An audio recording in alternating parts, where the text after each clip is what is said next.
Yeah, that's right. I think Gwenpool's better than him and them and freaking them. And you know Because I what? don't want to I uplift a character by pushing down other characters. Okay, so I guess if I'm gonna follow my own rules, maybe I should just actually explain. How does the back end of a sly marketing scheme become my second favorite superhero of all time? Neck and neck with Spider-Man. It's complicated.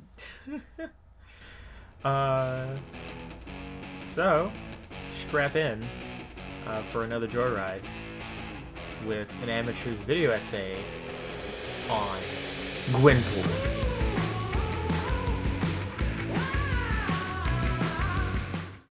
In the Spider-Man video, I didn't feel the need to really recap the character's origins, real or fictional. At least not very strictly, because, I mean, we've all seen Uncle Ben die 35 times in a row.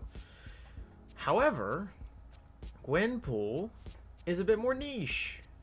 She's been in a lot of video games and stuff, and even now, somehow, by chance, she's coming to Fortnite right as I was making this. And so, perhaps some people need to know the real origins of Miss Gwendolyn Poole. With the success of Spider-Verse, and we got Spider-Gwen in the comics, and that character surged in popularity, and Marvel thought, hey, what if we do a little fun thing and have a bunch of variant covers of different, like, Gwen superheroes. One of which being Deadpool. I think it's back here. I think one of these books has the original, but here.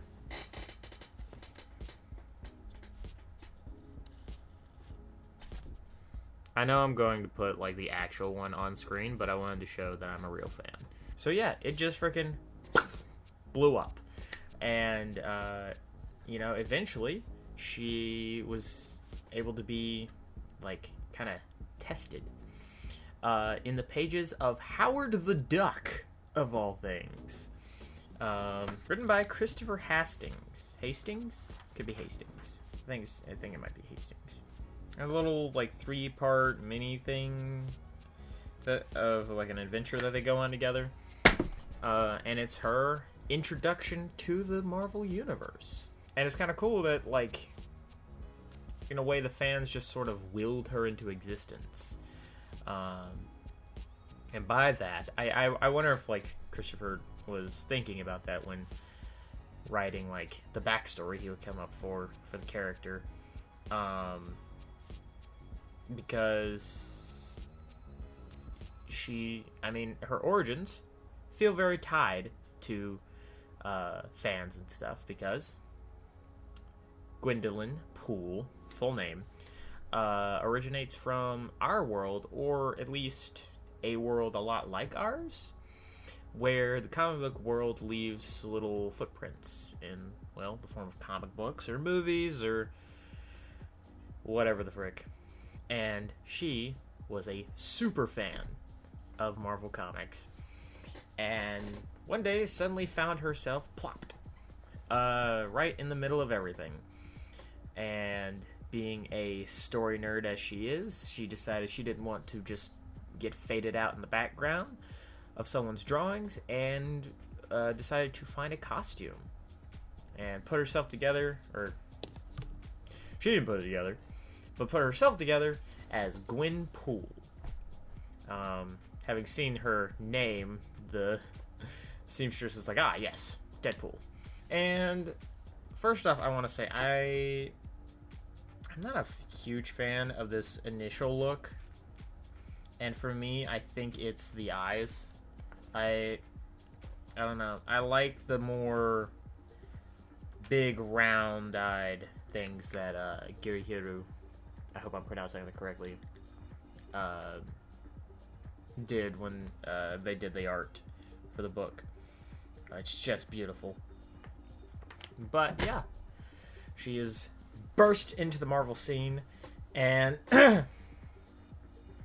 it's just kind of like a fun-ish Deadpool clone. And she's so... I think the thing is, she could have so easily just stayed that. But instead, we get something really interesting. And it's a... I mean, it's a coming-of-age story. Truly. And I think it's one of the best ever written, personally. And it's just such... It's an interesting facet that the more I think about, the more I think it's stuck with me through various different things, and I'll probably touch on that later when I actually have explained it. But yeah, let's get into it. So I'm not going to recap the entire, I think it's 35 issues between these 5 volumes, not to mention all the extra specials and the yada yada. But I will give a synopsis of the themes and I think major plot points. And explain how they create a very interesting story and world for this lovely character. So, Howard the Duck, she's burst into the world and has to go on a fun little adventure with him. This is her first introduction into the Marvel Universe, at least to us. It's implied that she had been there for a minute and was just trying to figure stuff out. And this Gwenpool, honestly, is a little annoying, I have to say. But if not in a similar vein to Peter Parker in the first issue of, or I guess in Amazing Fantasy 15, this is a character who acts very, I guess, human. Yeah, acts very human in the situation they are put in, and needs to learn that aspect of heroism that they are missing to be the person they want to be. As Gwendolyn Poole bursts in, she's just kind of very rash, very, gun-toting, blowing stuff up, and just kind of messing with things left and right. In the first thing with Howard, she sells an evil virus, or a horrific mutating virus to Hydra, of all people. Just because money. And nothing matters. The Avengers will take care of it. But that doesn't really end up being the case. Anyways, she has a holiday special where she gets to meet some more Marvel characters and test out her work as a mercenary. And right now, she has no superpowers. It's very interesting watching her fumble about and try and be successful, when her only superpower is being able to tap the fourth wall because she knows it's there, kind of thing. Where, since she knows she's in a comic book because she used to read these comic books, she's like, I know everything that's going on, and I can kind of play on tropes. She's very reliant on that fact, and assumes that it'll lead to great things. And for a short time, it does. She, defeats a bad guy, gets some money, ends up stopping a bank robbery, and through these events, she gains at least one friend. But after taking on a big job and stealing credit for it by killing the guy who actually did it, she finds herself facing the consequences of her actions. Something not really known to her. I mean, this is a fictional world after all. Why should that exist? But those consequences are thrust upon her very heavily, as it is the death of her one and only friend. Thus begins her time working for MODOK. And I like this very much because it's a very interesting, like, ringer that she's put through, where, similar to setting up Peter Parker to fall, Christopher has set up Gwenpool to take a massive ego hit. She went from, I mean, obviously knows she's the main character in this book, or at least thinks she is, you know, to now she is working for one of the most laughed at supervillains in all of the Marvel Universe, working alongside one of the other ones, Batroc the Leaper. She is literally been reduced to, like, from her knowledge, been reduced to, like, lower than the 2 jokes. And that is an ego hit. If I've ever seen one. And so she has to, like, kind of grapple with that for a minute. But another problem arises when working for MODOK. He can't find any of her bank records.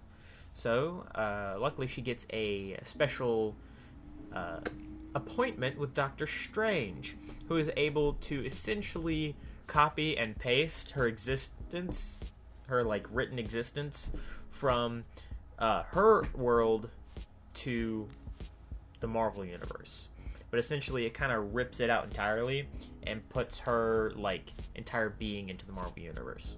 So now she exists, and MODOK is able to look through her records and find she is a teenage girl wearing a costume with no experience whatsoever. But at the same time, Batroc had also figured this out, just naturally.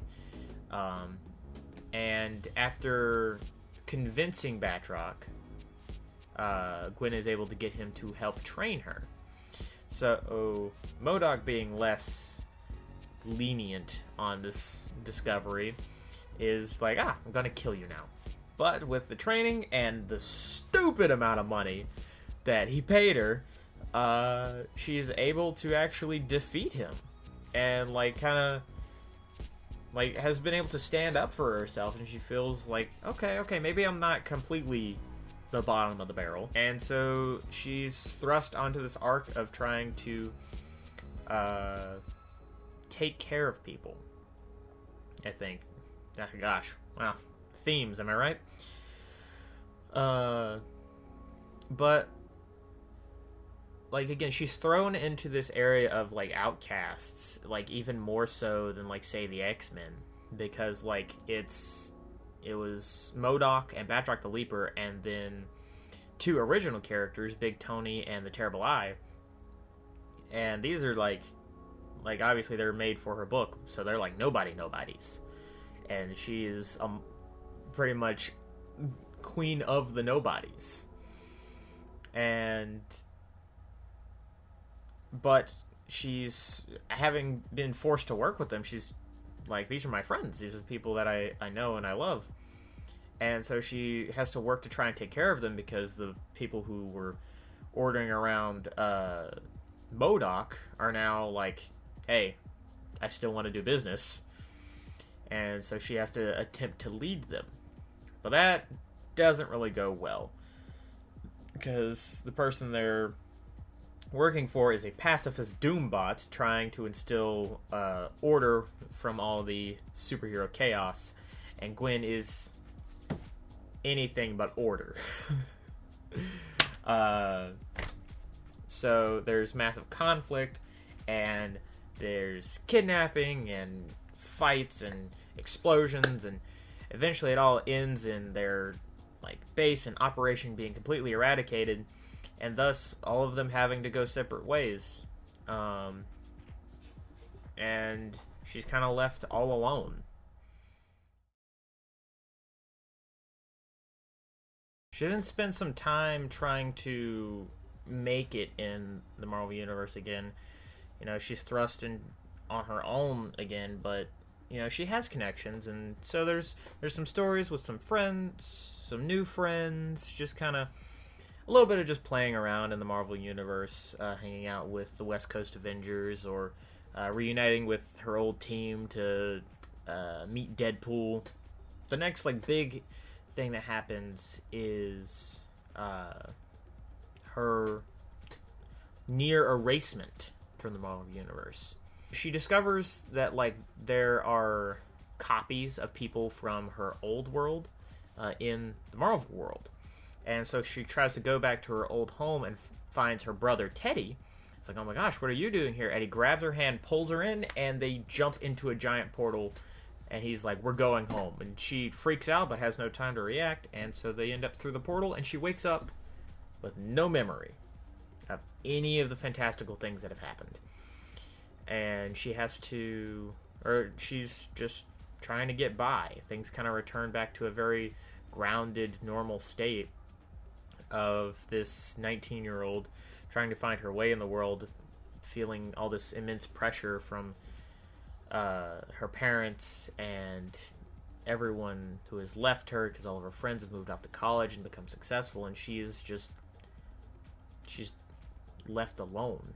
And the only thing she has solace in is frowned upon by her parents and everyone, and it's just it's depressing. It's too real. But one day, through all this, she ends up somewhere and finds the portal to the Marvel Universe. And see, this whole time Teddy had known. He had remembered everything, but Gwen didn't.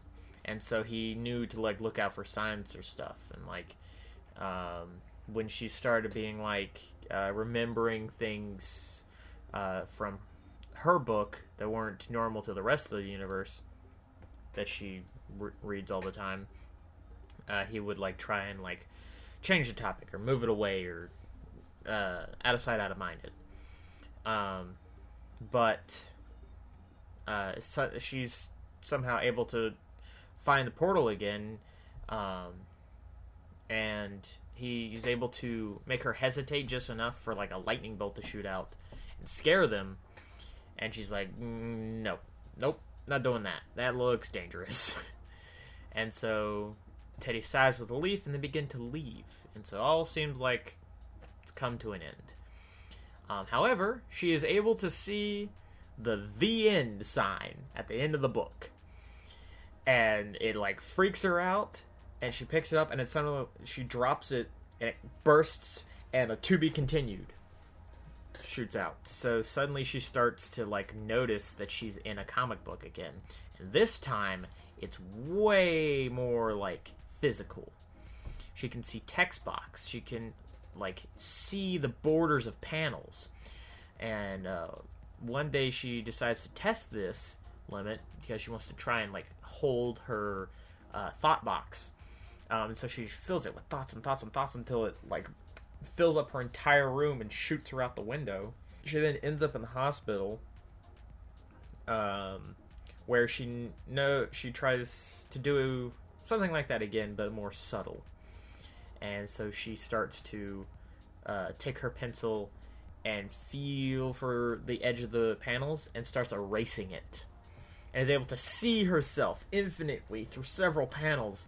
And it's trippy as all heck to really try and comprehend. But essentially, she's regained her comic book knowledge. She grabs the panel, steps up onto it, and slowly starts regaining her memory, because she basically just rereads her book herself, and jumps back in after Teddy and her parents are looking for her, to confront Teddy, like, hey man, what the frick? I was happy. What's going on? And he's like, you can't. He's like, no, this isn't how it's supposed to happen. We're supposed to return to normal. You can't live like this. And they argue, and, like, their parents burst in, but she just tears a hole through the universe, revealing that they never went home, and that this is all fake still. It's still just a comic book. And so they leap back in to the Marvel world. And I believe it's then that we're given a little bit of background as to how this portal happened and this, that, and the other. Essentially, this squad of future heroes made up of that Doombot that they fought, Terra I is now the Sorcerer Supreme, and adult Miles Morales. And essentially they had come back to stop Gwen from becoming an evil, maniacal, like, world ender type villain. And the only way they could, like, blindside her was with Teddy, because she didn't know he also fell into the Marvel Universe. And so they attempted to make this pocket dimension that was a carbon copy of their home world in order to keep her there, keep her happy and safe and, like, out of the way, pretty much. But since it's still technically a comic book and fake, it didn't really work. So now I think they've all, like, confronted them, and it's like, we're still here, it's still gonna happen, we have to do something about this. And so they start to have, like, a confrontation with Gwen, and, like, I forget how they somehow end up in the jungle, but, like, Gwen is able to, like, hop through panels and stuff, and so they pull a little, like, crazy shenanigans. But eventually, like, she's trying to get away, and Miles catches her, and he's like, I'm gonna kill you. I have to. I have no other option but this. And starts retelling of how, like, in the future, Gwen reveals his identity and has his entire family murdered in front of him, and these awful, horrible things.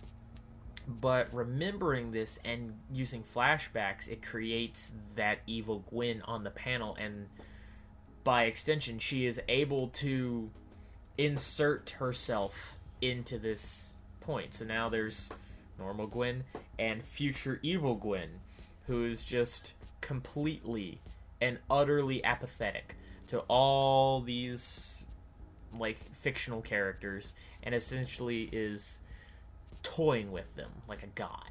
And Gwen has to go through a lot of, like, hard, like, thought processes, because, you know, she wants to remain cool and relevant, and, like, she knows that this place is fictional, but she started caring about some of these people, like, that shouldn't matter. And you know, like, that's all the heroes are trying to convince her, like, hey, you know, do you really want to become this? And so evil Gwen's like, hold on a minute, they're winning. And so she kills them. I think she shoots Spider-Man through the chest or something. Our Gwen, like, realizes, like, you killed Spider-Man. And then in there she takes a vow to never, ever go down that path. Never become that twisted and apathetic. And we watch as evil Gwen slowly fades into, like, a sketch, and then just nothing. And however, at the same time, Gwen watches as, like, this huge line of publication that stands before her dwindles drastically, and all her future pages are, like, eradicated. And so she returns back to the Marvel world, and the Future Squad is gone, thus meaning, you know, those horrible things don't ever happen to them, and they don't have to come back in time. But now she looks to make amends. Formally apologizes to Miles for stuff he doesn't know about, but promising to remain down a path of good. And thus, the story is beginning to come to a close. Gwen has set in stone this decision, but now she's getting cold feet, as this essentially feels like death to her. She doesn't want to die. And so she tries two different routes of becoming a hero and defeating Dr. Doom, and that doesn't work out. And then she tries to become a villain and dive straight into villainy, and that doesn't really work out because she doesn't want to become too, like, actually evil, because she cares too much. And she's left in this spot where she has to face, like, her own mortality, essentially. But she's given some words of wisdom from an unlikely source, from herself. Because as both of her attempts to become relevant have dwindled and meant nothing, she begins to sob and feel the weight of it being over. And her own voice comes up and is like, who said anything about being done? And a future version of herself, it's just her with long hair, because comic book people don't age. And so, essentially talks to her as like, you're now a part of this grand world, and you've been able to make an impact, and through that you exist in the minds of fans and people everywhere, and you'll never stop existing. And it's, it becomes, it's hard, because it's like, I'm still kind of gonna be lost to nothing. It's like, but that impact on those people that you made will last with them, and they will remember you later on down the line, and maybe throw you in a cameo, or a video game appearance, or some back issue. And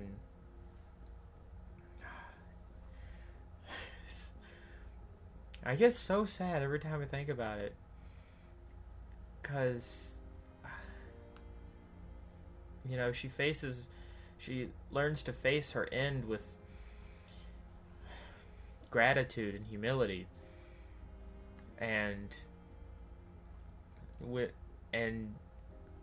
she is able to like quickly live through several moments that tie up loose ends from her book, where she like goes on these crazy adventures and takes care of all of her friends, all the people that were either unknown or literally just created for her book, who won't exist without her. She makes sure to take time that, even though maybe later on they won't be mentioned, they have a happy ending. Even though they are the extras and the outcasts, that they get to live out their dreams in this fantasy world while hers are ending. And even spending some of her last pages with a fan in the world who was just a little girl and was quite literally just an extra, just a little point and make you smile moment. She took care of this girl on her deathbed, and finally has to leave, and steps out onto the pages now with her long hair to signify the time had passed, and that she'd become the version of herself that had helped herself. There's a few pages back, she signs off, and I know she still kind of exists, because like everything she said was true. Like, I think the reason I have one of the Hellfire Gala books is because she's in the background for like 2 frames, and she has countless video game appearances now, but it felt like a hero's death, where in the beginning she was this merciless, gun-toting, trigger-happy person who's like, they're just extras. Who cares if they die? I'm important. I'm the one wearing the costume, to spending the last bits of her existence with the character that I'm not sure even had a name. Oh. I rewatched Comic Storian's supercut of his retelling of all of them. Rest his soul. And I cried at the end like I do every time I reread these books, because it's a profound lesson in empathy, where she spent, like, there were several times of it showed her like talking about like almost this superiority complex, knowing that I know this is a fictional world. I can play on these things. It doesn't matter what happens because everything's fictional. To learning to love and understand the people that exist in this world, and even though the world that she comes from, they are fictional, to them, to these characters, to these people that she has met and made relations with, this world is real. And that her perspective isn't the only one out there. That there are more things that matter than her. And rejecting that side of herself that was carefree, even though it would feel better for her, she kills that side of herself to love the people that no one loves. When she hugs Batroc goodbye, I cry, because she's right. No one's ever gonna write Batroc the Leaper like this ever again. And I loved him as a surrogate father figure / mentor, but gosh, I don't even know if he's ever been mentioned again in popular media. And it's also a weird thing of like, she came into this world expecting it to be easy because it's fictional and they're superheroes and it fixes everything, but even then it teaches us another lesson that, like, you know, it's that grass is always greener on the other side of the fence. You know, oh, they have all this and that and their life must be perfect, but we're all people no matter what side of the fence we come from, and we have issues and loss and struggles and heartbreaks, and it's important to gain perspective on people, that your perspective is only yours, and you can't look through anyone else's lens while holding your lens in front of it. And I just love this story. I think it's one of... I genuinely think she is one of the greatest Marvel heroes to ever exist. Only topped by Spider-Man, in my opinion. And I'm so thankful for the lessons that I learned in this book when I did. She's 19, I believe, when all this happens. And I don't know, I couldn't have been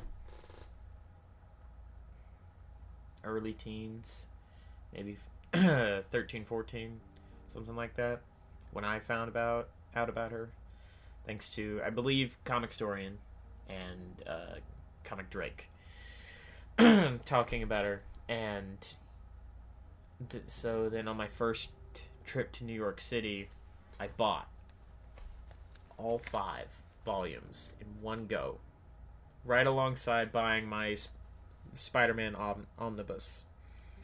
And I've never stopped loving this character. I'm just so grateful to have been able to go out into the world with a rejection of that apathy that is so easy to come by. Because I think that's another thing that's like, it feels so good for young people. Like, she's young, and technically she's the age I was like 6-7 months ago, but she it it's something I feel like we all need right now.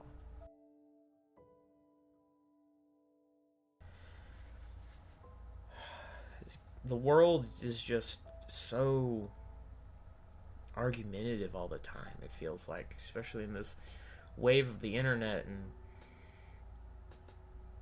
it's a breath of fresh air when there's something that's like your empathy matters. You know, so many people can be apathetic, and I can understand, because why care in a world that is so cruel, and caring only gets you hurt? But I think that only makes it even braver for the people who do care. It only makes them seem stronger, in my opinion, and I think that's the part that gets me every time I finish this book, is that loving people can be hard, but it's so rewarding to make them feel better. Especially everyone else is just trying to tear everyone else down. It's just, I don't know.